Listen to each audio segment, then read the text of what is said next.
ஓர்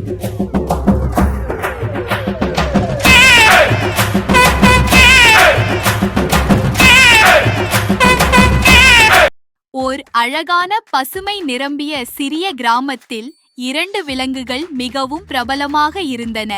ஒன்று துணிச்சலான வேட்டை நாய், பெயர் சூரா. மற்றொன்று புத்திசாலியான சேவல், பெயர் முத்து.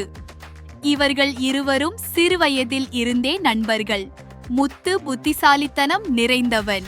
கிராமத்திலுள்ள மக்கள் அதை புத்திசாலி என்று அழைத்தார்கள். சூரா மிகவும் வலிமையானதும் துணிச்சலானதும்.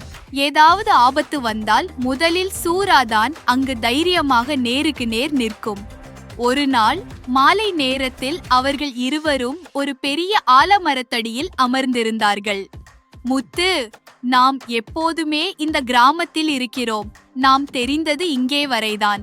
ஆனால் இந்த உலகம் பெரியது. நாம் பார்க்காத வனங்கள், பார்க்காத விலங்குகள், கேள்விப்படாத கதைகள் இருக்கும். வெளியே போய் பார்க்கலாமா?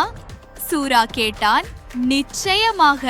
வாழ்க்கை முழுக்க ஒரு இடத்தில் இருப்பது சலிப்பை ஏற்படுத்தும். நாம் ஒரு பயணத்தை தொடக்கலாம். புதிய இடங்களை, புதிய அனுபவங்களை. முத்து சம்மதித்தான். அவர்கள் உடனே ஒரு பை எடுத்தார்கள்.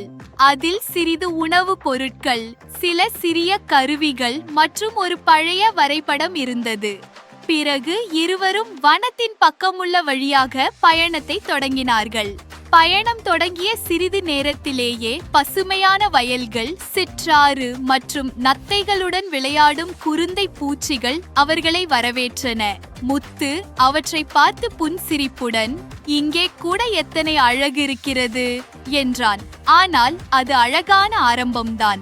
அவர்கள் காட்டில் மேலும் உள்ளே சென்றதும் இருள் வனமானது. மரங்கள் உயரமாகவும் நிழலாகவும் இருந்தன.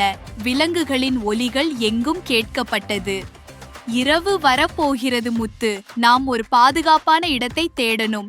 இங்கே ஆபத்தான விலங்குகள் இருக்கக்கூடும், சூரா கவலையுடன் சொன்னான். அவர்கள் ஒரு பெரிய மரத்தை கண்டார்கள். அதன் கிளைகள் பறந்தும் அதன் அடியில் ஓரிடத்தில் சிறு பள்ளம் இருந்தது. முத்து அந்த மரத்தின் கிளையில் தூங்க முடிவு செய்தான். சூரா அந்த பள்ளத்தில் தன்னை ஒளித்து வைக்க முடிவு செய்தான்.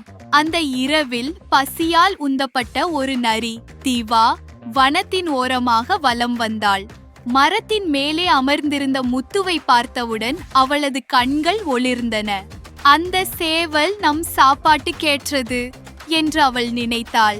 வணக்கம் என் புதிய நண்பரே, திவா மிக இனிமையான குரலில் கூறினாள். நான் உங்களைப் போல வேறு எந்த சேவலையும் பார்த்ததே இல்லை. கீழே வந்து பேசலாமா? நண்பர்களாய் இருக்கலாமா? முத்து அந்த நரியின் முகத்தில் மறைந்த சின்ன சிரிப்பையும் கண்களில் கபடத்தையும் கவனித்தான். இவள் என்னை சாப்பிட விரும்புகிறாள் என்று அவன் தெளிவாக உணர்ந்தான். நரி சகோதரி, நிச்சயமாக இந்த மரத்தின் பின்னால் சில படிகள் இருக்கின்றன. அவற்றை பயன்படுத்தி என்னுடன் மேல வாருங்கள் என்று முத்து சொன்னான். தீவா மகிழ்ச்சியுடன் மரத்தின் பின்னால் சென்றாள். ஆனால் அந்த இடத்தில்தான் சூரா இருந்தான். நரி மரத்திற்கு அருகில் வந்தவுடன் சூராவின் கண்கள் ஒளிர்ந்தன. தீவா பயந்து போனாள். ஐயோ நாய் என்று அலறினாள். பயத்தில் நரி ஓடிவிட்டாள். அடுத்த நாள் அதிகாலை இருவரும் பயணத்தை தொடர்ந்தனர். சில மணி நேரங்களில் அவர்கள் வனத்தின் ஆழமான பகுதியில் வந்தார்கள். அங்கு சில மனிதர் வலையில் சில விலங்குகளை பிடிக்க முயன்றனர். இவர்கள் வேட்டைக்காரர்கள், சூரா சுட்டிக்காட்டினான். நாம் இங்கே இருக்க கூடாது. அவர்கள் ஒளிந்து பார்த்தார்கள். ஒரு சிறிய மான்குட்டி வலையில் சிக்கி தவித்தது. அதை கண்டதும் முத்துவும் சூராவும் தாங்க முடியாத நிலைக்கு வந்தார்கள். நாம் ஏதாவது செய்யணும், முத்து சொன்னான். நான் வேட்பாளரின் கவனத்தை திசை திருப்புகிறேன். நீ வலையை அவிழு, சூரா திட்டம் சொன்னான்.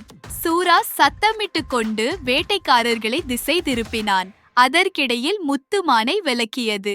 இருவரும் மீண்டும் ஓடியது. அந்த மான் குடும்பத்துடன் திரும்பி வந்து நன்றியை வெளிப்படுத்தியது. அன்றிரவு ஒரு பெரிய குகையில் தங்கினர். இருவரும் கதைகள் பேசிக்கொண்டே தூங்கினார்கள். நாம் வெவ்வேறு, ஆனாலும் ஒன்றாக இருக்கிறோம். நான் வலிமை, நீ அறிவு. ஒன்றில் குறை இருந்தாலும் மற்றொன்றால் நிறைவேறும்.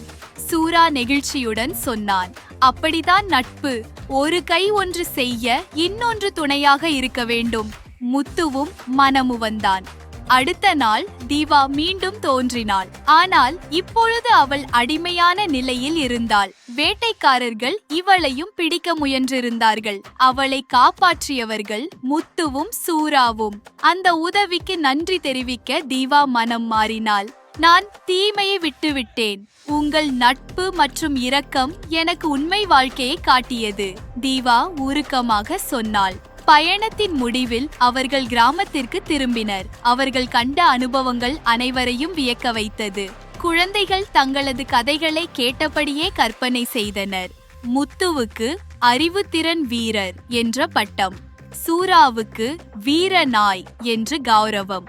திவா கூட ஒரு மாற்றத்தின் சின்னமாக இப்பொழுது சிறுவர்களுக்கு நல்லதொரு கதாபாத்திரமாக மாறினாள். கருத்து அறிவும் துணிச்சலும் சேர்ந்தால் நாம் எந்த சிக்கலையும் தீர்க்கலாம்.